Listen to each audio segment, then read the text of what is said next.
So, I guess I have to say, welcome to the Trucker Style Shawn YouTube channel. Again, like the title states, sorry I've been gone a while. Just been dealing with a few things here in life. Like y'all heard before, my wife's brother had passed, and then country time passed, and then also last week, I haven't made this public, but I lost my cousin as well. So that's the whole reason for not doing any uploads, not making any videos, nothing. I've been spending the time with my kids and not really doing anything else, just hanging out with them. Big thank you to Trucker Wild. I really appreciate that, man. He's been staying on top of everything, and he's been checking on me and just being a really good friend throughout this whole process. I will be back into a truck tomorrow after church. I gotta run up and go grab the Sterling, and I'm gonna do a nice little 2-day run with that. Just work out all the little issues, and then still got to work on the Freightliner. I'm just leaving the Freightliner right now, just going over a couple of things on it, pull the fuel pump off, and yeah, that's not where I'm getting the fuel and the oil. The injectors are back. I got them right next to me. I'm waiting on buddy Steve. He's got a boroscope, so we're gonna pull the injector cups and actually look at the top of the pistons and everything else, just to check everything, making sure I don't have a cracked piston or anything like that, instead of having to pull the head off just in case. Gonna throw these injectors in, see what she does.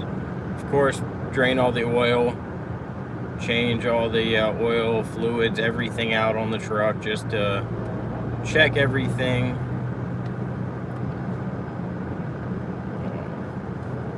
Sorry to hear about your losses. I do hope things are slowly getting better. They are. I had my cousin's memorial yesterday, and that kind of messed me up a little bit, but at least I got to see some of the family and everything, and just dealing with that. A friend of mine has a truck for sale. If you're interested, $5K. What kind of truck and what engine? That's the biggest thing. But yeah, just trying to go back about life and trying to spend more time with the family. I know I say that a lot already, but it's times like now where you realize you really should just be spending time with your family as much as possible, your friends and loved ones. And me, I guess I lost sight of that for a little bit and just was work, need to grow, and start neglecting some things. And yeah, my cousin, he didn't pass from natural causes or anything like that. He did commit suicide, and that just it made me think a lot, and just basically reflect back. I mean, I saw him the week prior and offered him a ride home, and never would have thought he was hurting as bad as he was. So it just, at that one, it just took me off guard, and just really didn't feel like doing anything at that point. I know I don't mean to depress this a little bit, but he was trying to provide. I get it. I appreciate that. let's see, 10-speed flat top 01 Freightliner, 12.7. It's a nice short truck too. If you want, do me a favor, either DM me on Instagram or on Facebook on the Trucker Style Shawn YouTube or Trucker Style Shawn Facebook page, and maybe I can get in contact with him. Where's the truck at? Is it here in Florida or is it out of state? Family and good friends are very important. Know how you feel. I lost my favorite uncle in 2010 from a bad accident. Oh, I'm sorry, man. Sorry to hear that. Grand Rapids, Michigan. Well, that would have definitely helped, but my wife was in Michigan, but I'm not. Still, might be something to go look at. I know the wife would want to go home again and go see everybody, so I don't know, maybe might have to make a trip out of that and go see the truck. Hi, Shawn. Hi, Mom. Just doing a little quick live on my way back to the house again. It's just like, even today, I pulled the fuel pump off. There's some more things I could have done on the truck. I really don't feel like it. And that's all I can really say. I'm not into it today. I really haven't been into anything trucking over the last week at all. And then that load tomorrow, it's just because of another driver going through something with his family as well. And of course, now I'm gonna run that load, which I think it actually might be good. Just hop in the truck, get away from basically everything else in life, and just be able to hit the road, just drive, and basically clear my mind. At least that's how it normally works when I go out. Is just I try and not focus on anything else, just running the load, enjoying just watching the pavement go by, and just enjoy it. But I missed one comment. That be me. Oh, that is by me. Oh, nice. Yeah, the wife was in Detroit last week, so that was dang. I wish I'd have done this live last week. I would have had her go look at the truck for me. Let's see. I see you running a lot of day cabs. Are you local or do you do OTR too? No, I just run local. Well, I guess technically you can consider it local / regional. Just we don't leave Florida, but we do runs that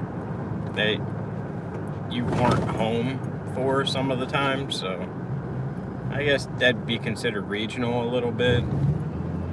So that's what we do, and that's what I do. I haven't done a load outside of Florida in shoot, how many years? Yeah, I haven't taken a truck outside of Florida in at least 5 years now, so yeah, but I can make my money just within the state, so why leave? At least that's how I feel about it. And I like being home most of the time. Oh, let's see, got any other comments in here? And yeah, so not tomorrow evening, but the day after, I'm gonna end up getting a hotel.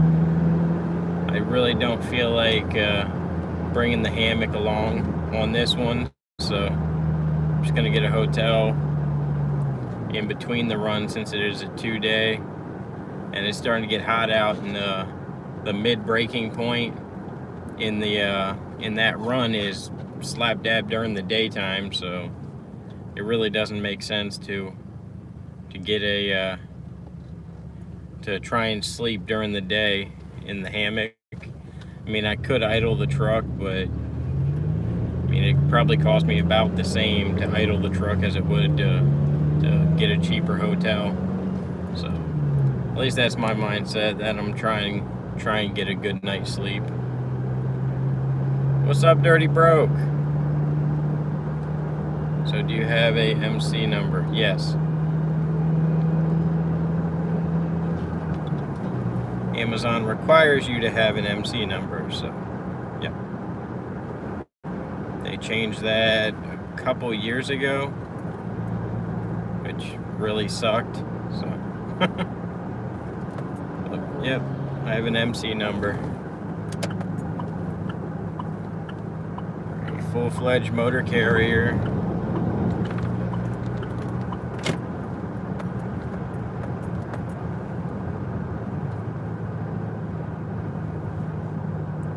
Thought you had to have a sleeping area for your break.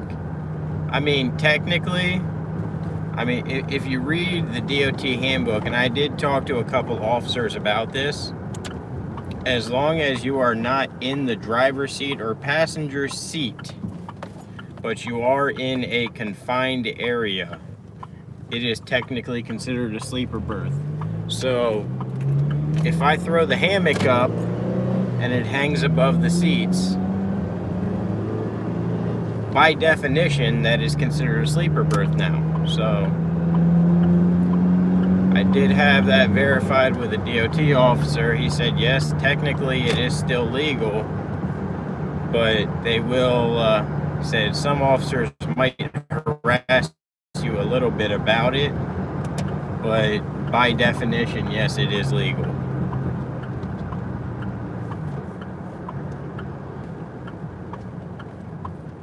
I just applied for Amazon yesterday. Oh, nice, man.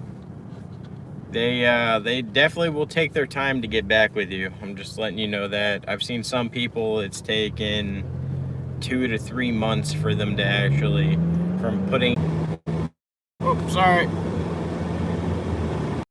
My damn phone ended up turning itself off. It said it was overheating.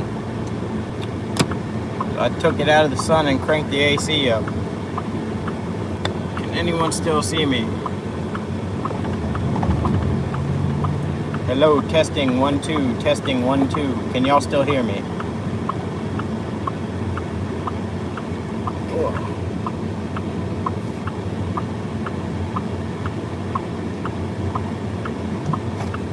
Okay, Shawn.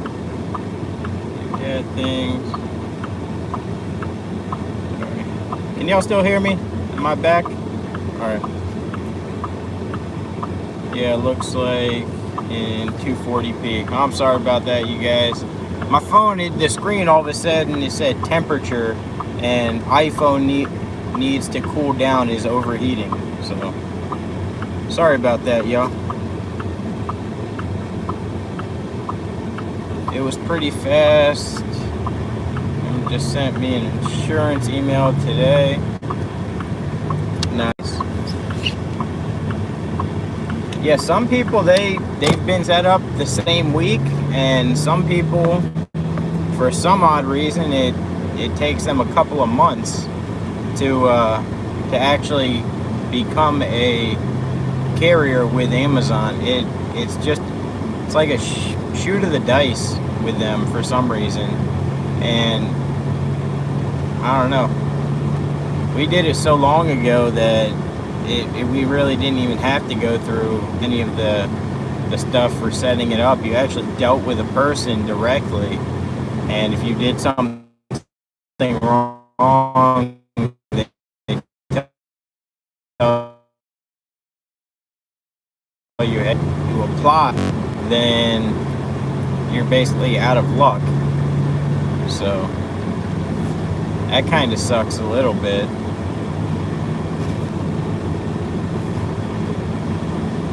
Alright, I'm almost on to the island now, so y'all take it easy. I know my service is going to get worse the closer I get, because I have no service out here.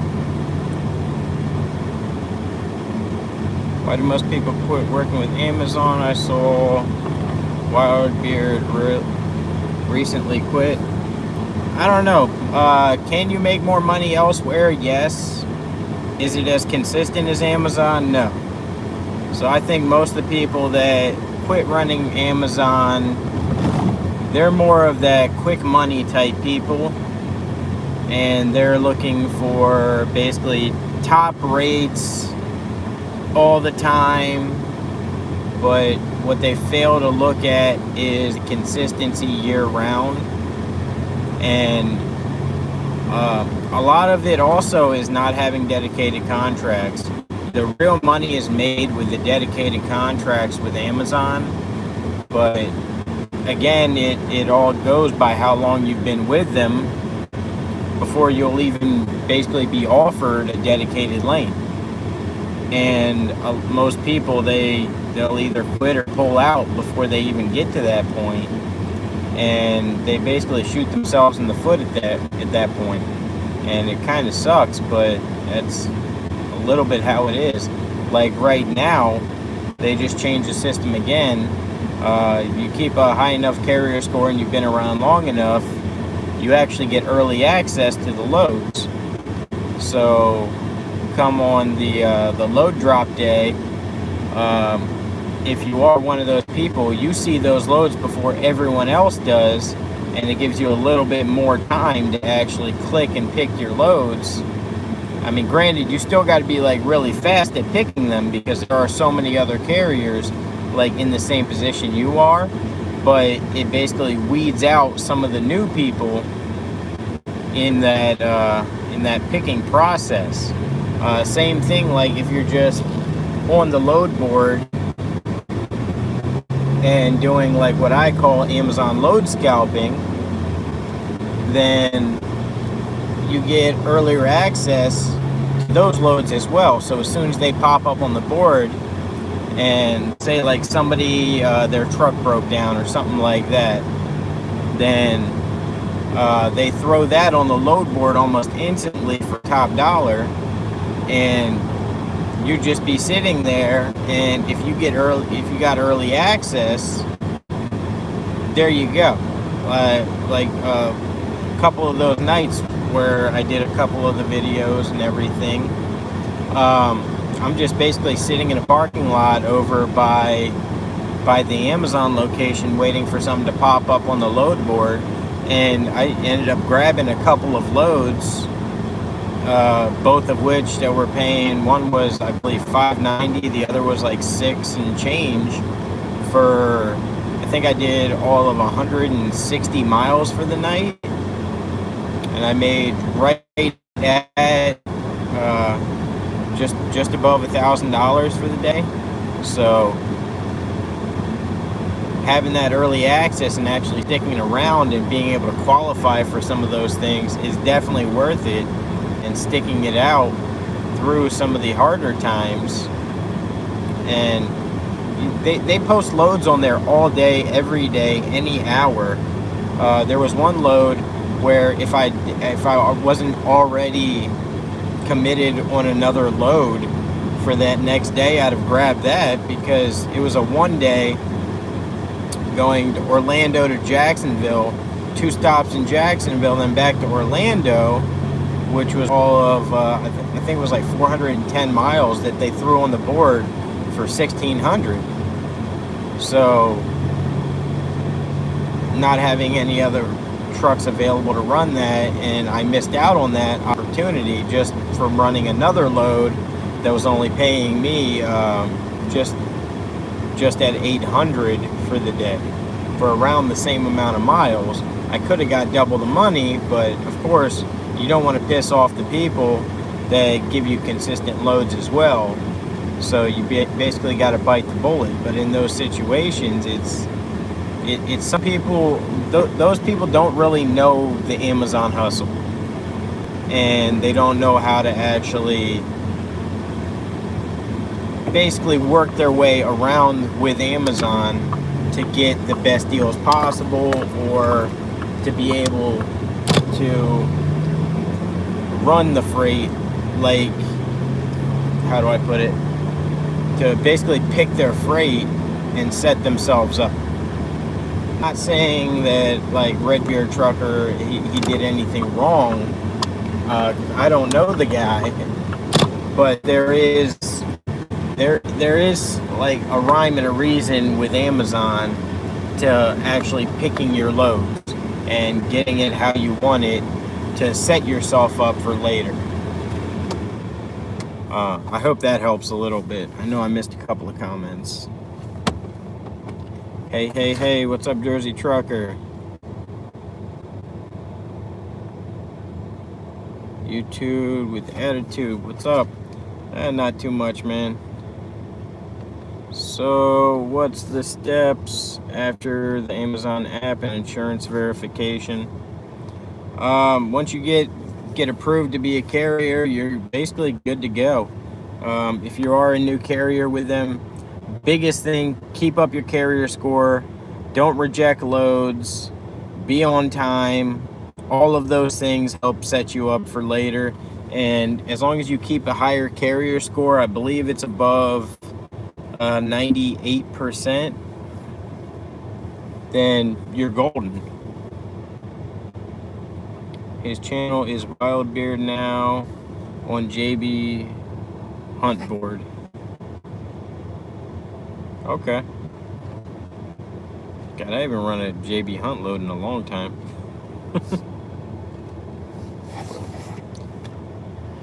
Alright, I'm at that point right now where if I go any further, I'm going to completely lose signal from you guys. So I think I'm going to end the live here. I pulled over just so I could end the live so it doesn't cut out abruptly again. But y'all take it easy, keep the rubber side down. I did do, what's it called? Not the YouTube Partner Program, but I don't remember what it's called, but you can become like a member or something like that. So if y'all want, go ahead and check that thing out. If not, it's fine. So enjoy the day. Hopefully y'all can spend more time with your families. And just, if you have kids, be the greatest parent you can be. Y'all take it easy. Later, y'all.